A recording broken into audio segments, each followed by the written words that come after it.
नहीं पड़ेगा, जो कि 15 अगस्त जो हमारा जो एक त्यौहार है, मान लो जो हमारा जो शान वान अभिमान का है, तो उसके लिए आज़ादी का अमृत महोत्सव भी बन रहा है। कहने का मतलब 15 अगस्त से पहले खुशखबरी आएगी सैनिकों को। 15 अगस्त से पहले हमारा खुशखबरी आ जाएंगे, इसलिए हम इंतजार कर रहे हैं। हमारा केवल सांकेतिक धरना लगे हैं। आदाब, नमस्कार, सत श्री अकाल। मैं अब्दुल कलाम, आप देख रहे हैं द कलाम न्यूज। पूर्व सैनिक 1 रैंक 1 पेंशन की खुशखबरी की लहर दिखाई दे रही है। कुछ जो है सरकार इनकी चर्चा पार्लियामेंट के अंदर कर रहे हैं। आइए बात करते हैं पूर्व सैनिक गोपाल सर से। गोपाल सर, बताइए, आज तो बहुत खुश होंगे आप लोगों की चर्चा पार्लियामेंट में हो रही है। सरकार हमारा जो मांग को सुनने वाला काम शुरू कर दिया है। जो हमारा नेशनल स्पोक पर्सन जो हमारा कैप्टन लोकेंद्र साहब और उनका टीम को तो उन्होंने बुलाया था, 26 तारीख को मिलके आए थे राजनाथ जी से। तो उन्होंने पहले उनको निवास स्थान में बुलाया था, वहाँ से फिर पार्लियामेंट में उनका ऑफिस में बुलाया। किसने बुलाया?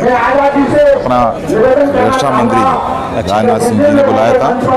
तो हमारा जो मेमोरेंडम जो है, जो सांसद को दिया हुआ जो मेमोरेंडम 30 अप्रैल को जो सांसदों को हमने एक विस्तार विवरण के साथ एक मेमोरेंडम दिया था, उसी को बिल्कुल उसी के ऊपर ब्रीफिंग हुआ। एक कॉलम, उसमें 15 मांग थे हमारा। सब जो रक्षा मंत्री ने बहुत बारीक से सुना। उसके बाद उन्होंने ये बताया जो मामला फाइनेंशियल से जुड़ा हुआ है, इसलिए ये मांग कैबिनेट में रखना पड़ेगा। तो उन्होंने उसको कैबिनेट में रखने वाला जो बात को वादा किया है। बाद में उन्होंने हमारा एक मांग ये भी था, जुडिशरी कमेटी, जो हमारा कई चीज़ें हैं, सेना से जुड़ा हुआ कई चीज़ें हैं। पक्का केवल जो हमारा पेमेंट से जुड़ा हुआ बात नहीं है, हमारा मान सम्मान से जुड़ा हुआ कई बात भी है। जो हमारा आत्मा अभिमान का भी बात है, सेना से जुड़े हैं। जो बाहरी लोगों को इसके बारे में जानकारी कम है, जो कि वो एक छुपी हुई बात है, उसके ऊपर भी हम लोगों ने विस्तार विवरण दिया सरकार को।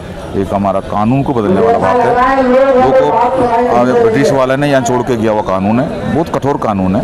उसकी वजह से काफ़ी जो पुरुष हैं, जो मतलब हमारे सैनिक जो है सेना में परेशान है, आत्महत्या तक कर लेता है, जो कि इसका भी आंकड़ा पार्लियामेंट में कई बार चर्चा में आए थे। तो लेकिन किसी भी कारण अगर वो आत्महत्या कर लेता है, तो हमारा सेना का अधिकारी द्वारा वहाँ को इंक्वायरी करते हैं। उसके बाद वो जवाब खुद ही तैयार करके लिखते हैं।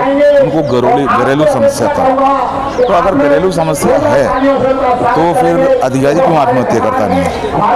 आपके जो फेडरेशन के कितने लोग गए थे, क्या नाम, राजनाथ जी से मिलने के लिए? फेडरेशन का जो मैं बता रहा हूँ, फेडरेशन का एक ही आदमी थे, FA का जो नेशनल स्पोक पर्सन। बाकी जो उसमें जो गया है राजस्थान, उन्होंने कुछ लिखित दिया है क्या आप लोगों को? नहीं, लिखित में नहीं है। तो वादा तो कर ही रहे हैं, 2014 से वादा कर रहे हैं सरकार। मोदी सरकार तो वादा ही करती है। देखो, ये लोगों ने भीड़ लगा रखी है। अब कहीं ऐसा तो नहीं 2024 के चुनाव को देखते हुए आप लोगों को बुलाया गया और फिर कोई वादे बेवादा? हो सकता है, ये भी बता रहा हूँ, हो सकता है। लेकिन उन्होंने ये बोला हुआ मामला कैबिनेट की बात है, कैबिनेट में रखेंगे और 1 हफ्ते के अंदर वो हमें उसको जवाब देंगे, यही बोला हुआ है। 1 हफ्ते के अंदर जवाब क्या है, हो सकता है वो जवाब लिखित में ही होगा। ऐसे नहीं है जो हमने एक रिटर्न में एक मेमोरेंडम दी है, हमें जवाब भी तो रिटर्न में चाहिए, वो तो रिटर्न में मिलेंगे, उसमें कोई शक नहीं है। लेकिन बात ऐसे है, हमें आशा है, हमारा सरकार से हमने कोई ऐसा कोई मांग नहीं किया है। विसंगतियाँ का लिस्ट रखा गया है, जो सरकार का ही काम है इसको देखना, उनका ही काम है इसकी जांच करना। लेकिन जांच कमेटी में हमको जुडिशरी कमेटी चाहिए। हमें उसमें जो हमारा सीनियर अधिकारियों को लगा के कोई कमेटी करने के लिए हम तैयार नहीं है। हम उसी के लिए साफ मना किया, साफ मना कर दिया। तो उसमें कुछ मतलब आपको क्या लगा उनकी बातों से? मोस्ट वेलकम जब उन्होंने करा तो ऐसा कुछ लगा कि भाई राजनाथ जी पूर्व सैनिकों के लिए कुछ करके दिखाएंगे? बिल्कुल हमें उम्मीद है। हम लोगों ने कोई भी गलत चीज़ को मांग नहीं किया। क्या कहा कैबिनेट में? कब बहस इसकी चलेगी? इसी सेशन में चलेगी? कब चलेगी? इसी सेशन में बताया था, इसी सेशन में बताया हुआ है। कब का टाइम दिया कि दोबारा फेडरेशन को जवाब देंगे? 1 हफ्ते के अंदर हमें जवाब देंगे, ये बोला हुआ है। जो उनका सेक्रेटरी के पास सारे मेमोरेंडम, उसी टाइम पर भी मेमोरेंडम सौंपा गया है। वो भी उन्होंने ले लिया, उनका सेक्रेटरी को सौंपा गया है और उसका अध्ययन होंगे। हमारा CGDA PCDA जो हमारा डिपार्टमेंट्स होता है, इन्हीं के अंदर से इसका पूरा अध्ययन होंगे। ऐसा नहीं है जो हमारे को ऐसे अंधेरा में नहीं छोड़ सकता है, ऐसे छोड़ेगा तो दोबारा हम लोग फिर एकत्रित होंगे।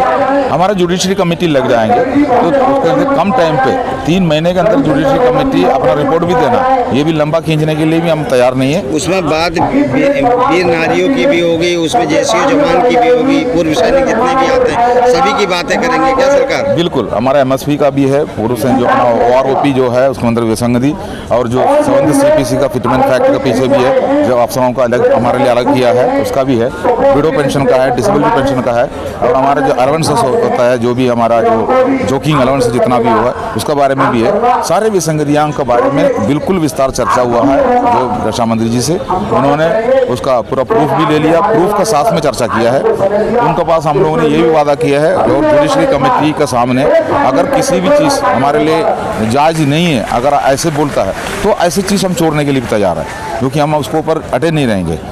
लेकिन हमें जुडिशरी कमेटी चाहिए, जुडिशरी कमेटी का ही बात हम सुनेंगे। ये बिल्कुल किया है, 1 हफ्ते के अंदर हमें जवाब भी मिल जाएंगे। इसका पॉजिटिवली चल रहा है बात, अभी हमको भी उम्मीद है हमारा बात पॉजिटिवली चल रहा है, तो हमारा ये अनशन भी इतना ज़्यादा लंबा खींचने का भी ज़रूरत नहीं पड़ेगा।